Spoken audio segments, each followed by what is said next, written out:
lovers, and welcome back to the Woodshed. Oh man, crazy topic. I had a tweet the other day about the old boomer bins, right? So this topic came up because some good buddies of mine were making a video.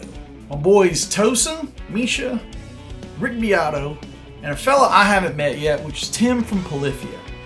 They had all got together and we're just dorking out and having some fun, playing some guitar, exchanging some ideas, talking some music, talking what albums they listened to, what their perspectives were on their business models. It was a really great video. And at one point in the video, Tim kind of just makes a joke and haphazardly, kind of mockingly says something about boomer bins and plays like a real mocking version of kind of like a bluesy bin type of thing. Now, I didn't think very much of it. I just thought it was funny and he was kind of goofing off, whatever. But the comments, the Facebooks, the Twitters, everything just went rampant and it became a whole boomer bins are great, you know, Tim's dumb for saying that, what a dumb thing to say, blah, blah, blah, attacking him. Then the other side of the coin was like, oh no, Tim's the best, blah, blah, blah, bins suck, blah, blah, blah. So it ended up being this whole like thing. I don't think anybody really put any thought into actually Tim thinking that bins suck. I think that's not what he's saying, right? But it led me to make a tweet, and I just jumped in there to add fuel to the fire and just see what I could do as far as, you know, goofing off. And so I ended mine with hashtag Team Bend. My tweet said something to the effect of, you know, saying that not bending is stupid is the same as saying bending is stupid, right? Like there's no one way to play the guitar. That was my point.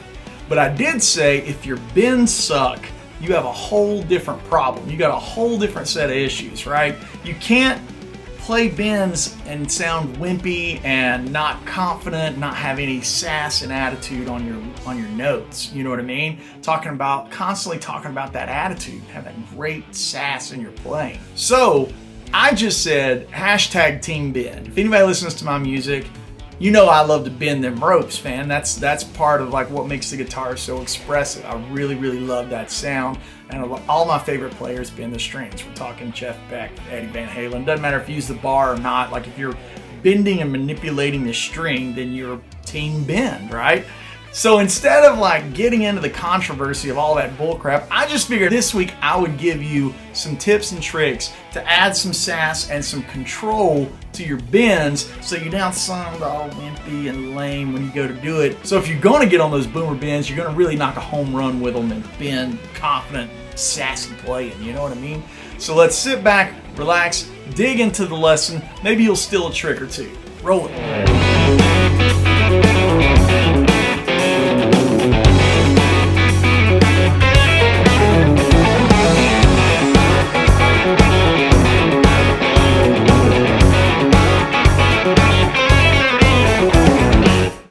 Alright, so let's dig in here on some boomer bends. First things first, you got to know what you're aiming at. So I was playing around in the key of G on the intro, and let's take that 7th degree of G. That's an F. So play that, and then try to bend up to it and get it in tune.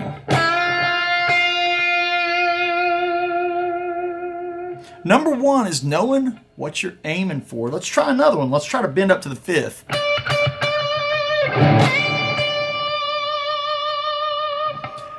All right, so you gotta have a target. That's the most important thing. And a lot of times when people are just getting into bending, they just kind of aimlessly go for a bend. Oh, well, here's the right note. Maybe I'll just bend arbitrarily and hopefully it lands on something. Maybe I'm playing in pentatonic and I hope I land on something that like and you end up not sounding like you know what you're doing. Know your target, know what you're aiming at, even if you're going for a big step and a half. Even if you're going for a huge bend, know what you're going for. Again, thinking intervallically. Knowing exactly what you're aiming at will help you be in tune when you go for it and you're not just bending blind. All right, so tip number 2, bend with every finger on your hand, or at least the ones that are behind the fretted finger. So if you're bending with, say, the 3rd finger, use these other fingers to help you control the bend. See, look at that. Like I'm going to bend from, I don't know, let's bend from this half step to there. So you can see I'm actually using, you see the indentions somewhere there. I'm using the middle finger to help hold the string, and I'm using my first finger to mute out the strings that I'm not using, okay? So there's a lot of muting going on behind the bend, and then the strength is coming from the fingers behind the actual fretted finger. One more time. So this right here is acting as a mute. It's acting as one of these things, if you don't have this on the neck of your guitar, which I don't. And then this is added strength to the fretted one. Let's take, even in a quick motion like that, I'm bending up, and this is still adding strength to that finger right there. Let's just try to bend from 7 to 1.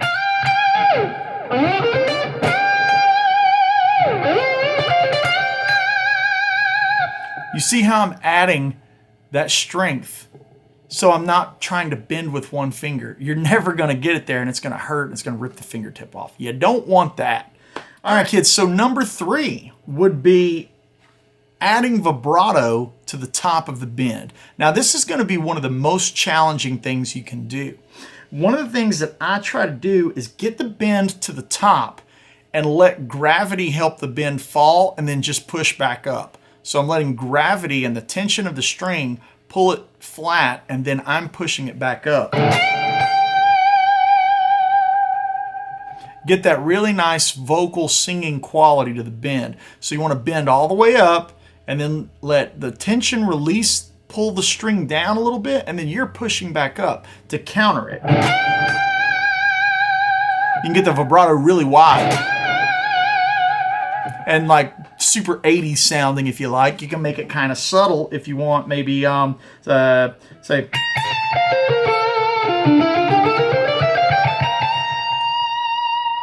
just a little baby amount of vibrato, just a little bit to give it some color, right?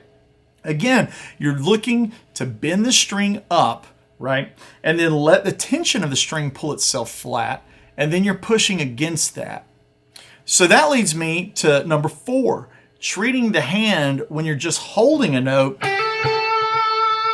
It's this kind of motion, especially on the first finger.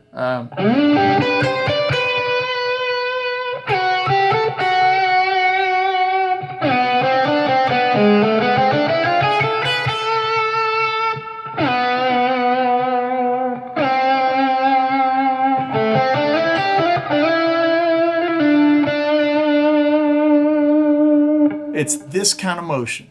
So I'm taking the guitar, and I'm putting my hand against it, and I'm letting it rock back and forth, kind of a turning motion. I'm not shaking it up and down, right? That's helping me get a little more vocal quality in those vibratos. You can also, try to work it with other fingers, right? Vi has a circular vibrato that he's kind of into. I haven't really, that's not really my thing. I learned vibrato from guys like Steve Lukather, Dan Huff, Mike Landau, and even taking some influence from some slide players like Derek Trucks and Ry Cooter on how I want my vibrato to sound, right? Okay, so the next move to get some cool sass in your boomer bend is to raise the pitch to the note that you want, right? Like we talked. When you drop it, hold it, and then give it a quick half step forward, and then a pull off.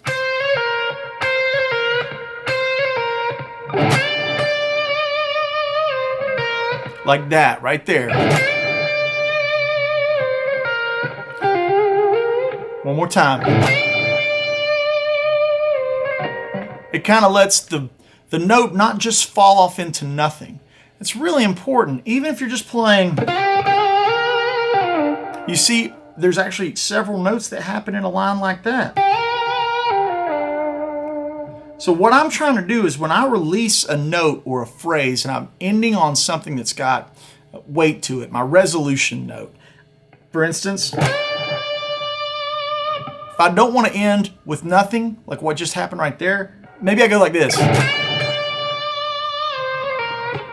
Just really quick. and then a quick not even a half step, just a turn of it, just to give it some love.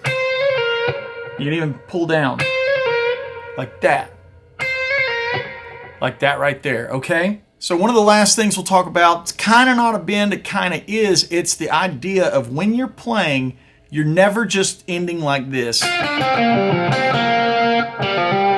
Or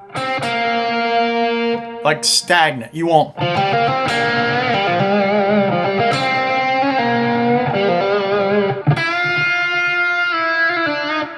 Okay, the very last thing is adding little micro bends to your playing. So let's say you're gonna aim at maybe this third. You're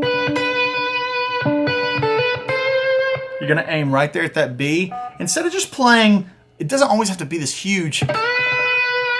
And it doesn't even have to be exactly a half step. It can actually start a little bit flat. Right there. Here it is on the 5.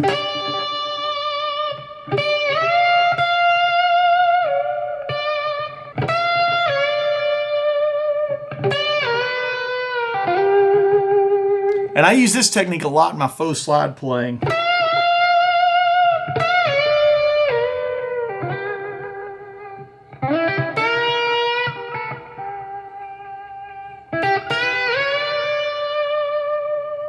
Sounds really, really great. The thing that you got to remember is you're not starting at exactly a half step flat. You're going to bend it a little sharp. Start it right there, right? And another little tip for this bend is when I use my right hand technique, I actually tuck the pick in between my fingers, and then I'm rolling into the note like that. Kind of muting out.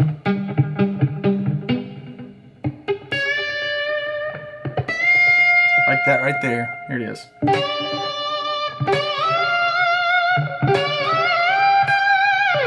All right, I hope you enjoy the lesson. We'll see you guys soon. Thanks for hanging out this week on the Woodshed. Sure do appreciate you guys. Appreciate my patrons and all the support over there. If you're interested in what we have over there, it's pretty cool. We got a great community. We got everything from a private Discord server. We've got hundreds of lesson videos. Those are at the most basic tier. So if you just sign up at the most basic tier, you get access to hundreds of lesson videos. Now, what's really cool is at one of the middle tiers, you gain access to my live weekly Zoom masterclass. We all chime in. I play some tunes, teach some licks, we listen to some music. We kind of just talk about the guitar community, what's going on that week in the industry, and then it's a Q&A session. It's a really, really cool hang. So if you're interested, jump over to patreon.com/AndyWoodMusic. I appreciate you patrons for your support. Without you, I couldn't keep doing these videos. Now, if you're interested in where I'm playing, you want to see me live, you want to see what cities I'm going to be in, maybe you're interested in getting some TrueFire or jam play lessons, tabs, transcriptions, t-shirts, all of that kind of swag, jump over to AndyWoodMusic.com. That'll get you hooked up with all my albums, my tour schedule, how to book me, how to get in touch with me. All that good stuff is at AndyWoodMusic.com. Thank you guys, and we'll see you next week.